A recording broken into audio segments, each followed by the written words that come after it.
Sekalipun pendeta sakti model apapun, kalau dia berzina, disantet pasti kena.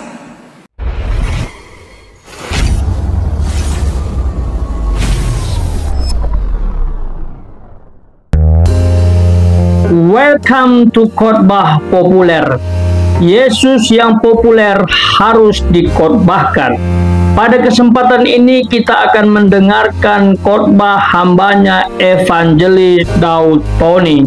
Mari persiapkan hati dan pikiran kita agar apa yang disampaikan oleh beliau dapat membuat iman kita bertumbuh dan kita semakin berani berhadapan dengan iblis dan pengikut-pengikutnya. Selamat mendengarkan. Sekalipun pendeta sakti model apapun, kalau dia berzina, disantet pasti kena. Karena apa? Ada dosa mengikat. Berarti dia belum hidup dalam Tuhan. Jabatan pendeta tidak menjamin orang bertobat. Siap. Setuju? Setuju. Kasih tepuk tangan bagi Tuhan kita. Nah, pertobatan itu yang mengukur adalah Tuhan dan dirimu. Orang lain hanya melihat buahnya. Amin. Iya. Makanya saya dari kecil ada istilah ini. Jangan kagum sama seseorang kalau dia belum mati. Maksudnya gimana, Pastor? Selama orang masih hidup, pasti bisa nutupin semua kesalahannya. Kalau sudah mati, semua kebongkar. Betul? Betul. Siapa yang setuju angkat tangan? Makanya jangan kagum sama orang kalau dia belum mati. Dan kalau belum mati juga pasti ada kesempatan untuk dia salah, Pak Pastor ya. Artinya apa? Yang dilihat kan akhir, bukan awal. Kedua, termasuk penyembahan berhala masuk dalam terlibat okultisme. Kan ada orang Kristen yang terlibat okultisme. Dan repotnya ada yang masih pelayanan.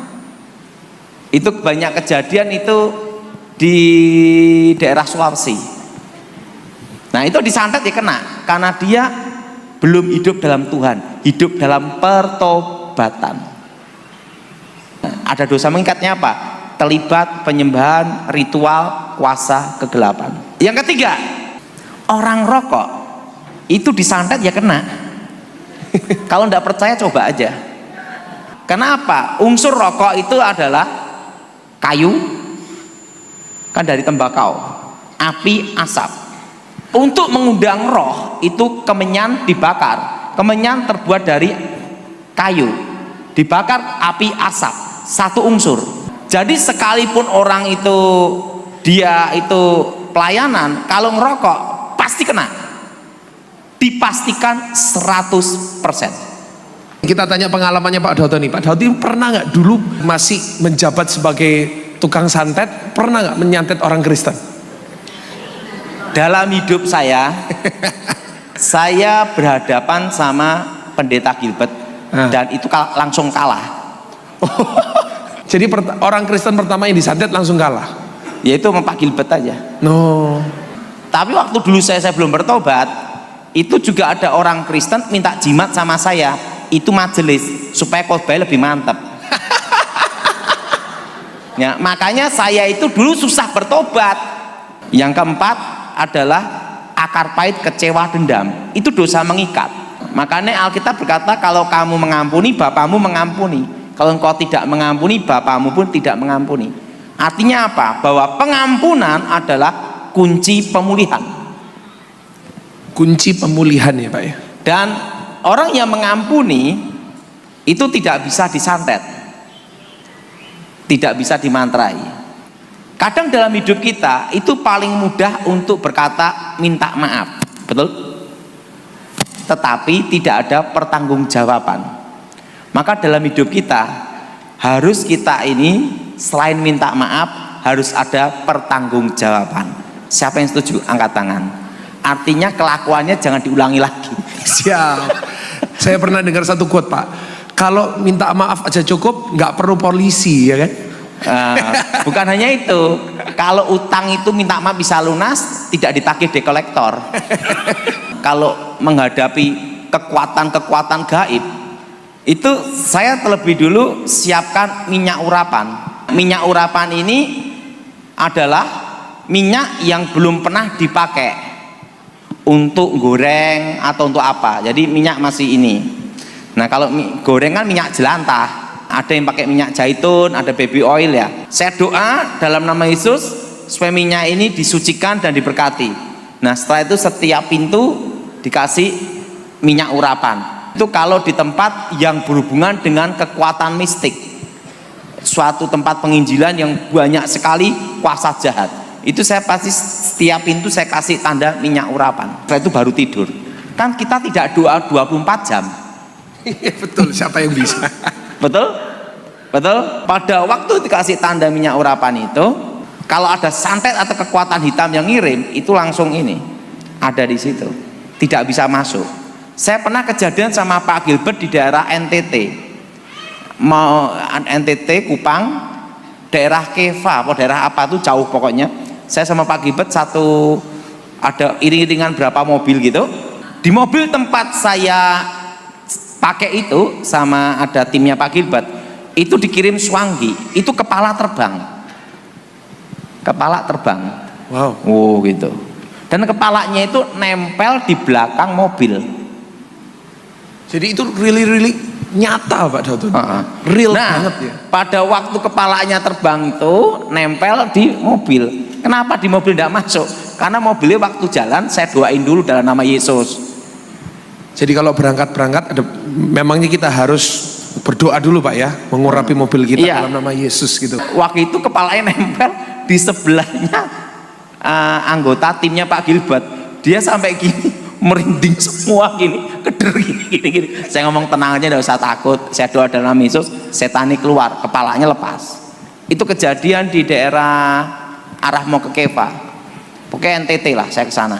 Saya pelayanan sama Pak Gilbert, satu tim ada berapa tempat sampai sore gitu loh.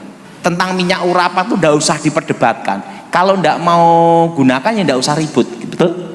Tadi tentang minyak urapan. Kalau misalnya kita mau doa, kita sudah punya minyak urapan. Biasanya Pak Dalton itu doanya gimana? Saya juga penasaran ini. Minyak urapan tuh sebenarnya gini ya. Saya itu doa diajar sama pendeta. Dan pendeta yang ngajar saya itu juga bukan pendeta terkenal. Pendeta biasa aja pelayanan di desa. Nah, doanya itu minyak itu didoakan, Tuhan Yesus berkati minyak ini menjadi minyak yang kudus. Darah Yesus sucikan minyak ini untuk menjadi benteng kudus, benteng Roh Kudus, kuasa darah Yesus. Berkati minyak ini, meteraikan, urapi demi nama Yesus dengan tanda milik Tuhan. Jadi itu boleh kita contoh Pak ya. Jadi salah itu kalau Bapak Ibu mau punya minyak urapan, Bapak Ibu bisa doakan seperti itu. Doanya terserah kita, penting percaya aja. Oh ya, itu yang penting itu. Ya, kalau siap. Walaupun hafal tapi tidak percaya ya tidak ada gunanya.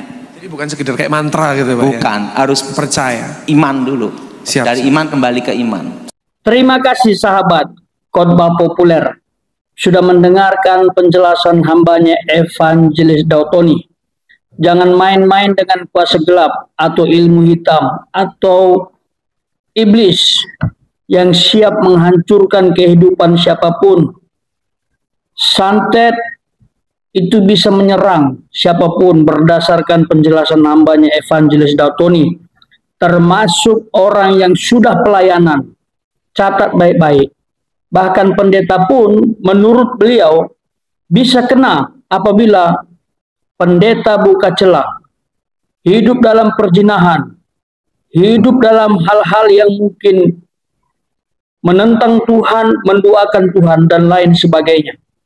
Jadi pastikan hidupmu berkenan di hadapan Tuhan dan jangan lakukan 4 hal tadi. Yang diantaranya ada penyembahan berhala, rokok, dan lain-lain. Itu menjadi akses untuk masuknya kuasa gelap. Ya, bahasa saya, sucikan, kuduskan dirimu agar iblis tidak dapat menyerang. sekalipun dengan kuasa gelap, yaitu santet tingkat tinggi, sekalipun tidak akan bisa menyerangmu apabila kita membentengi diri dengan kuasa Tuhan. Untuk lebih lengkapnya, ada dalam Efesus pasal 12 ayat 18. Itu adalah perlengkapan senjata Allah. Apabila kita miliki, kita lakukan, 1000% saya percaya, iblis tidak mampu menyentuhmu. Saya yakin, saya garansi, karena ini firman Tuhan yang mengatakan langsung. Apakah sahabat meragukannya? Kita akan baca Efesus pasal 6 ayat 12 sampai 18. Perlengkapan senjata Allah. Mari kita renungkan ayat ini dan kita lakukan. Karena perjuangan kita bukanlah melawan darah dan daging, tetapi melawan pemerintah-pemerintah, melawan penguasa-penguasa, melawan penghulu-penghulu dunia yang gelap ini, melawan roh-roh jahat di udara. Sebab itu ambillah seluruh perlengkapan senjata Allah, supaya kamu dapat mengadakan perlawanan pada hari yang jahat itu, dan tetap berdiri sesudah kamu menyelesaikan segala sesuatu. Jadi berdirilah tegap, berikat pinggangkan kebenaran, dan berbaju zirahkan keadilan. Kakimu berkasutkan kerelaan untuk memberitakan Injil damai sejahtera. Dalam segala keadaan pergunakanlah perisai iman, sebab dengan perisai itu kamu dapat memadamkan semua api dari si jahat. Dan terimalah ketopong keselamatan dan pedang roh, yaitu firman Allah. Dalam segala doa dan permohonan, berdoalah setiap waktu di dalam roh, dan berjaga-jagalah di dalam doamu itu dengan permohonan yang tak putus-putusnya untuk segala orang kudus. Jadi ini firman Tuhan. Kita harus lakukan, kita harus percaya. Jangan ragu-ragu, ya. Tapi jangan takabur, jangan menantang-menantang, mentang-mentang kita anak Tuhan, pengikut Kristus. Jangan, itu sombong rohani.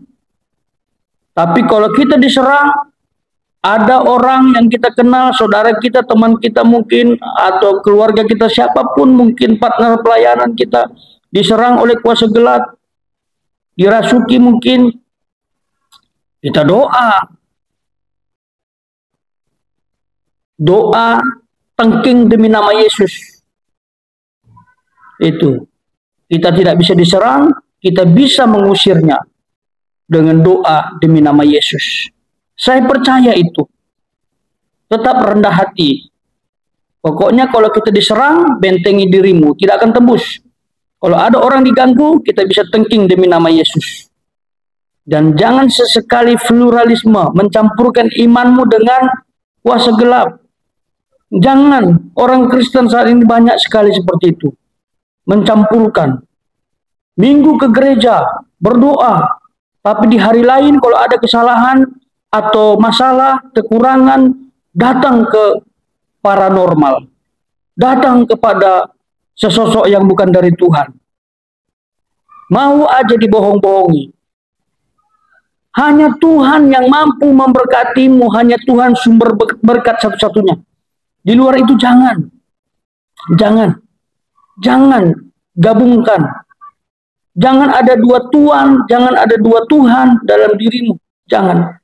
Satu cukup, nantikan jawaban Tuhan. Dan engkau tidak akan dibiarkan tergeletak. Bahkan iblis tidak bisa menyentuhmu apabila Tuhan menyertai, membungkusmu,